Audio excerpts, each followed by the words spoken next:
out for as a parent? What should you be aware of? The NSPCC CEO Peter Wanless recently quoted as saying, given Pokemon's already massive popularity with children, the NSPCC is concerned that basic safety standards appear to have been overlooked. So we want to see what are the real dangers for Pokemon Go. Firstly, in terms of who is age appropriate to play the app, it's a little bit confusing.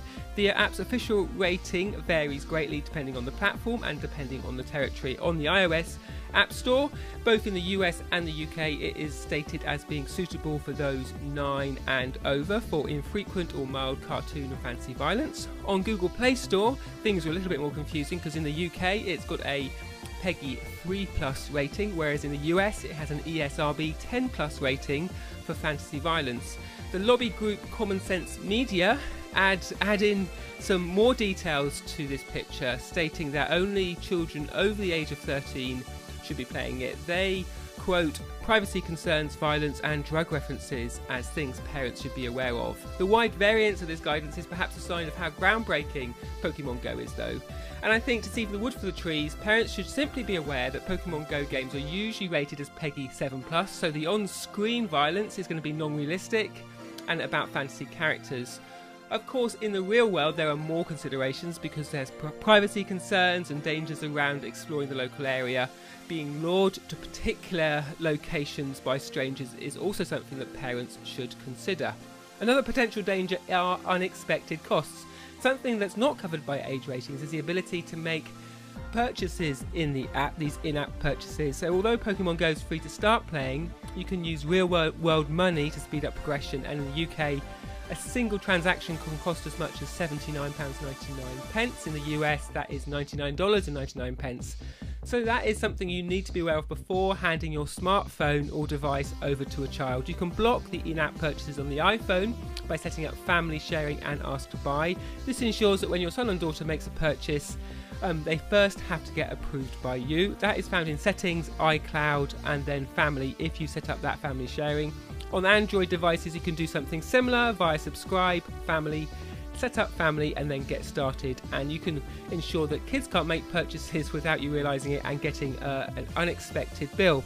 Of course, another cost is the mobile data use. Because it's constantly polling the location of the player, sending that off to the servers so it knows where you are, this can be costly depending on the phone contract that the player is using. If you're on a pay-as-you-go system, that's quite a nice way to limit data use, because obviously once it's gone, it's gone.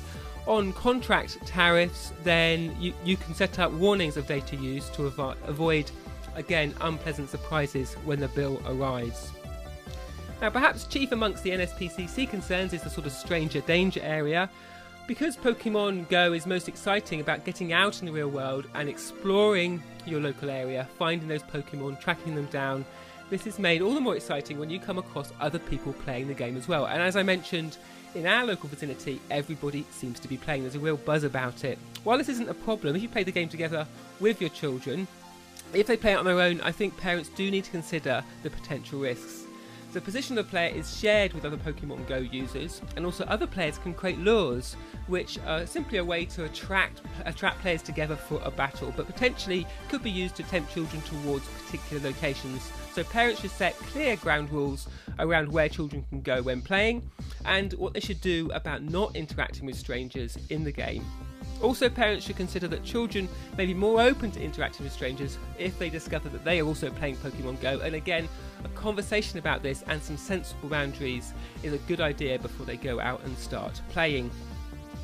Now, perhaps less obvious is the physical dangers. Pokemon Go is a really absorbing game, so while you're exploring the real world, you're also monitoring your smartphone screen to see where those Pokemon are. There's some potential hazards here. It sounds almost a little silly, but I've seen more than one player of Pokemon Go being so absorbed in the game that they've actually walked into lampposts and bollards in our local park, so do keep an eye on your surroundings. Beyond looking a bit silly, there are real dangers here too. Of course, if you're near traffic or taking routes that are less safe, you need to be aware what is going on around you. And again, parents need to ensure that their children pay attention to the world as they explore. Now, there is a sort of a vibrate alert mode, but this doesn't work if the app's closed. So one solution we've been using is dimming the screen and then using that vibrate option to tell us when Pokemon are near. Another consideration that parents should be aware of is that when you're playing Pokemon Go, you have to enter a user ID and an email and a name. So although the app doesn't track other Google account information, it does keep a track of this and player locations. Now, one thing that some parents have been doing is setting up a new Gmail account for Pokemon Go to avoid linking their children's play data to an email address and the data related to that.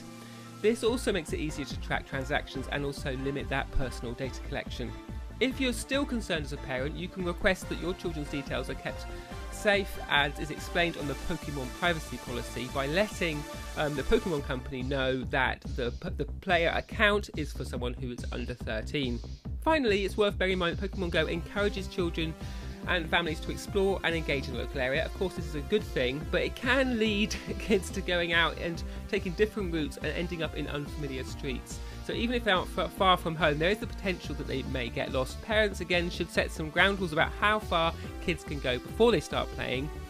When there is a Pokemon further away, perhaps children can take parents with them on the hunt. When going out with a whole family for a longer Pokemon Go hunt, it's also worth taking a battery pack with you to ensure you can use the maps to retrace your steps back home, and also that your phone doesn't die during crucial fights. Pokemon Go is quite battery hungry, and your smartphone battery will deplete pretty quickly. Of course, as with any trip outside, sensible shoes and some water and some food are also a good idea if you are playing in hotter months.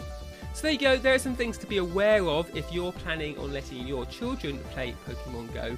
But the best advice that rings out through all of this is play it together. As you can see, our families that have tested the game have had a great amount of fun. Pokemon Go is a great way to engage in your kids, get them outside, but also for them to engage you in the Pokemon world. So do dive in, get to grips